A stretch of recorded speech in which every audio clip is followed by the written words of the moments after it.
Benny didn't own a phone, and he seemed afraid when I offered to call him sometime. It wasn't until now that I figured out why. My name is Liam Warsaw, and this is the Schroding Box. If there's a road that could go on forever, where would it take you? And if the shadows rolled in heavy, darling, could you see the truth? Do you think that you could find it in the letters and the notes? Walking round in the footsteps of someone else's ghost. So would you come a little closer? Come a little closer. Just come a little closer.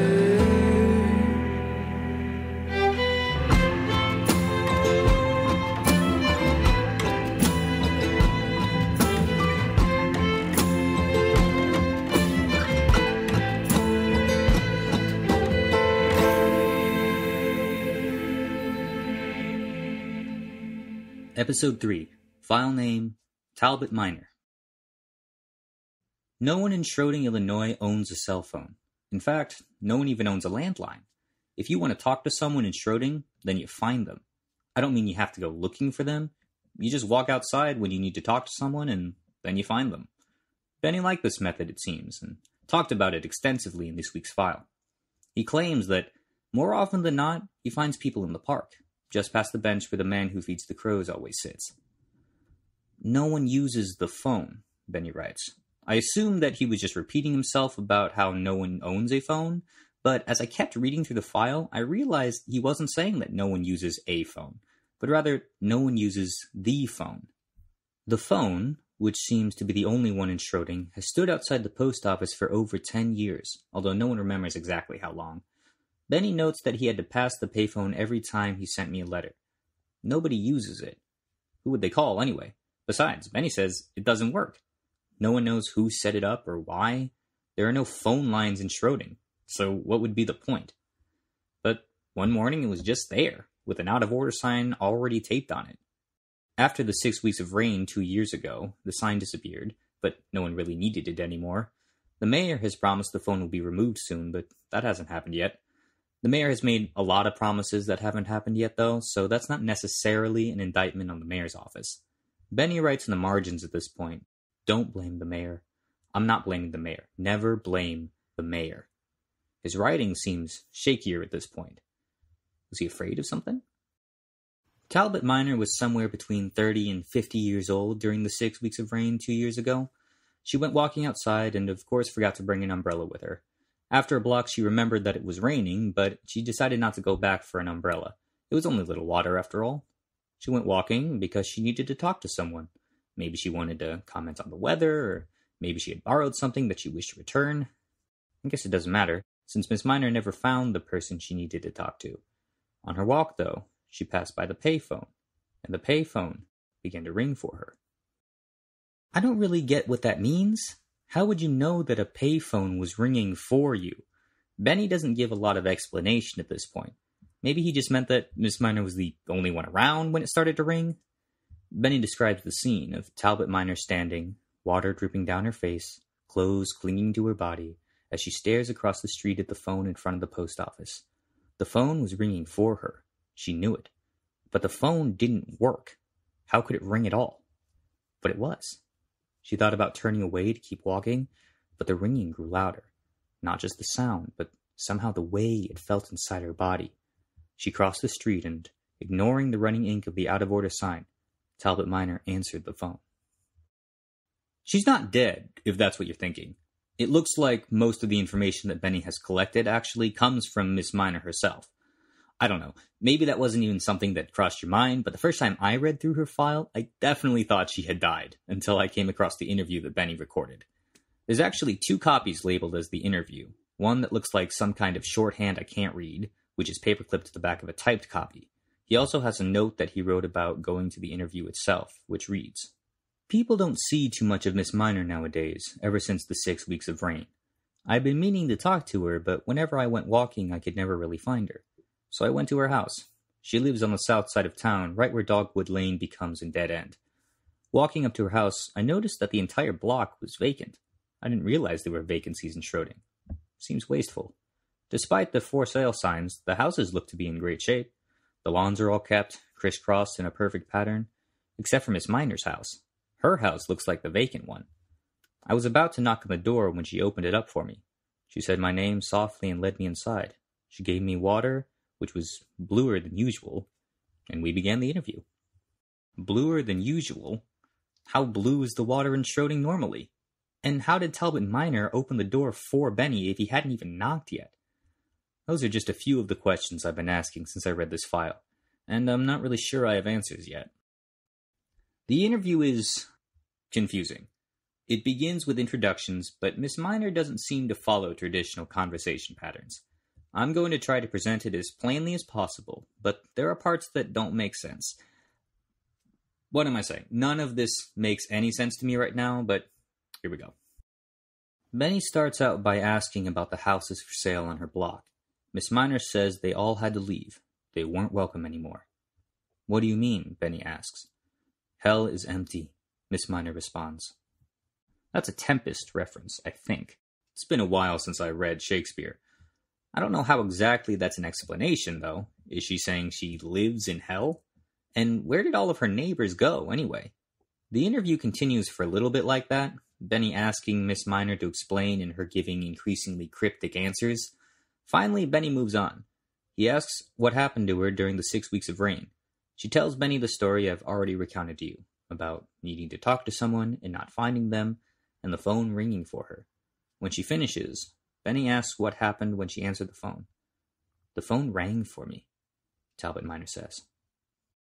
Before I continue going through the interview, which is about to end anyway, I should mention that I left out one detail of Benny's story about Talbot Myner and the phone. The rough narrative he provides doesn't end with Miss Myner answering the phone. It continues to the end of the 6 weeks of rain when people began to notice that Miss Myner didn't seem to be anywhere. People went outside to talk to her and never crossed her path. They went to her house at the end of Dogwood Lane, but she never answered. After a week, as someone passed the phone, they realized that Talbot Myner was standing, dripping wet, in front of it. She was just now hanging up. Miss Myner looked around, without focusing on anything around her, and walked home. That was the last time anyone saw her until Benny interviewed her. Benny says that at this point in the interview, Talbot Myner's focus seemed to shift from him to something behind him, or maybe beyond him. She tilted her head just slightly to the side and muttered something under her breath that Benny couldn't hear. A lock of dripping wet hair fell in front of her face, and Benny realized that, although he hadn't noticed until this point, Talbot Myner had been completely soaked the entire time he had been talking with her. He looked around and saw that the floor was covered in puddles and lines of water. Everything was damp. He looked back at Miss Myner, whose gaze settled back on Benny. How long has it been since you answered the phone? Benny asks. You are not welcome, Talbot Myner responds. Benny repeated his question. How long has it been since you answered the phone? Hell is empty, Miss Myner says, and all the devils are here. Benny handed Miss Myner his untouched blue water, thanked her for her time, walked out of her house, past the vacant houses on Dogwood Lane, and back to his home above his shop. He says he only slept half an hour that night, instead of the usual 2. According to his notes, no one else in town ever knew about the phone ringing, and still just ignore it to this day. Benny doesn't have anything else on Talbot Myner, but he did leave a few extra notes about the phone.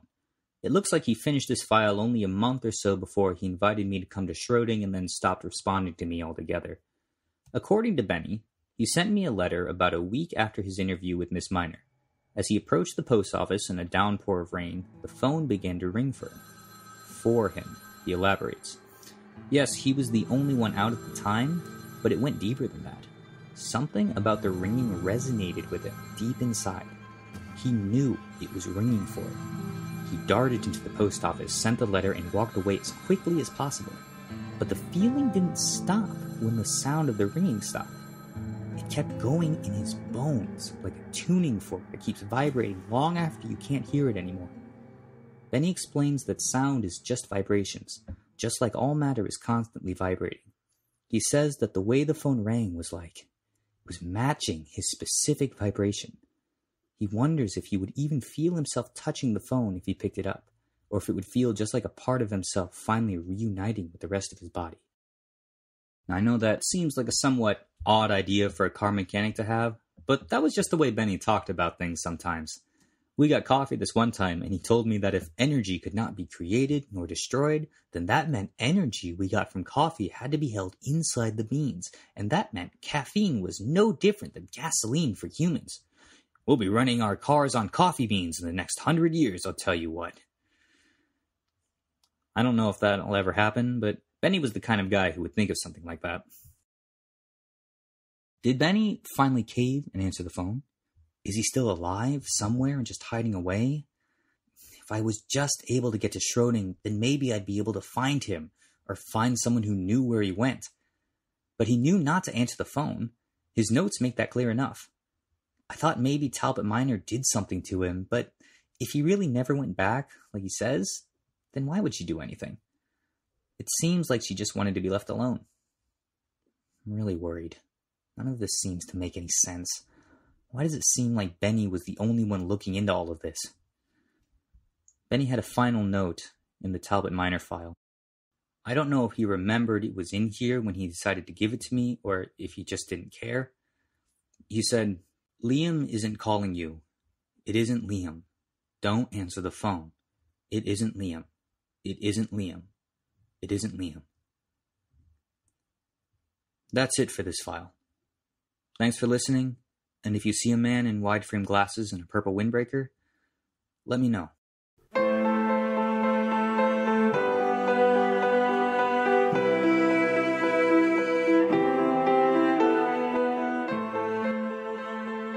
The Schroding Box is written and produced by Josiah Bender. The role of Liam Warsaw is played by Ben Herman. Our script editor is Becca Janney, and Andrew Davis is our audio engineer. The cover art for The Schroding Box was created by Darby Hepner. Come a Little Closer and other music written and performed by Haunted Like Human. For more of their music and tour information, go to hauntedlikehuman.com. The Schroding Box is made possible by audience support. Please share the show with your friends and on social media. You can donate money on our GoFundMe page by going to gofundme.com and searching for The Schroding Box. Thank you to everyone for your support.